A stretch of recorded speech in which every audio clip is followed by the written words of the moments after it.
കഴിഞ്ഞ ദിവസമാണ് വളരെ റെപ്യൂട്ടഡ് ആയിട്ടുള്ള ഒരു ഹോട്ടലിൽ ഭക്ഷണം കഴിക്കാനായിട്ട് പോയി. പലരും റെക്കമെൻഡ് ചെയ്തു, വളരെ നല്ല ഹോട്ടലാണെന്ന് പറഞ്ഞിട്ടാണ് പോയത്. അവിടെ ഞങ്ങൾ ചെല്ലുമ്പോൾ വളരെ തിരക്കുള്ളൊരു ദിവസമാണ്. വളരെ മോശപ്പെട്ട രീതിയിലാണ് ഭക്ഷണങ്ങളൊക്കെ നമുക്ക് ലഭിച്ചത്. ഒന്നിനും അതിൻ്റേതായ ഓതൻറ്റിക് ആയിട്ടുള്ള ഒരു ടേസ്റ്റും ഇല്ലായിരുന്നു. സെർവിങ് ഒക്കെ പൂറായിരുന്നു.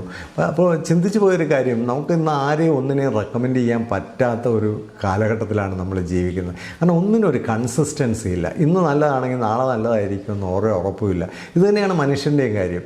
എപ്പോഴാണ് ക്യാരക്ടർ ചേഞ്ച് ചെയ്യുന്നതെന്ന് പറയാൻ പറ്റില്ല. ഒരു കൺസിസ്റ്റൻസി ഓഫ് ക്യാരക്ടർ അല്ലെങ്കിൽ കൺസിസ്റ്റൻസി ഓഫ് ക്വാളിറ്റി മെയിൻറ്റെയിൻ ചെയ്യുമ്പോഴാണ് ഒരു പ്രസ്ഥാനമാണെങ്കിലും ഒരു മനുഷ്യനാണെങ്കിലും ലോകത്ത് വിജയിക്കുന്നത്. പലപ്പോഴും മാനേജ്മെൻറ്റിൽ അല്ലെങ്കിൽ മാർക്കറ്റിങ്ങിലൊക്കെ പറയുന്നൊരു കാര്യമുണ്ട്, under promise and over deliver. പലപ്പോഴും നമ്മൾ ഈ ഒരുപാട് പ്രോമിസുകൾ കൊടുത്ത് മനുഷ്യരെ ആകർഷിച്ച് കൊണ്ടുവന്ന് അവരെ നിരാശരാക്കല്ല വേണ്ടത്.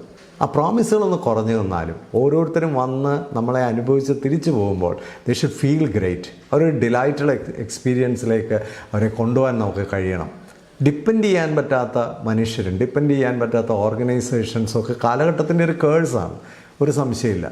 അതുകൊണ്ട് നമുക്ക് ആരെങ്കിലും ഒന്ന് റെക്കമെൻഡ് ചെയ്യണമെങ്കിൽ ഏത് ഫീൽഡിലും എന്ത് കാര്യത്തിലും ഒരു മനുഷ്യനെയോ ഒരു പ്രൊഫഷണലിനെയോ അല്ലെങ്കിൽ ഒരു ഓർഗനൈസേഷനോ റെക്കമെൻഡ് ചെയ്യണമെങ്കിൽ നമ്മൾ ഏറ്റവും കൂടുതൽ കാത്തു സൂക്ഷിക്കേണ്ട കൺസിസ്റ്റൻസിയാണ്. ഈ കൺസിസ്റ്റൻസി കാത്തു സൂക്ഷിക്കുമ്പോഴാണ് ഒരു പ്രസ്ഥാനം വളരുന്നത്, അത് റെപ്യൂട്ടഡ് ആകുന്നത്, അതൊരു ബ്രാൻഡായി മാറുന്നത്. അതുപോലെ തന്നെയാണ് മനുഷ്യനും.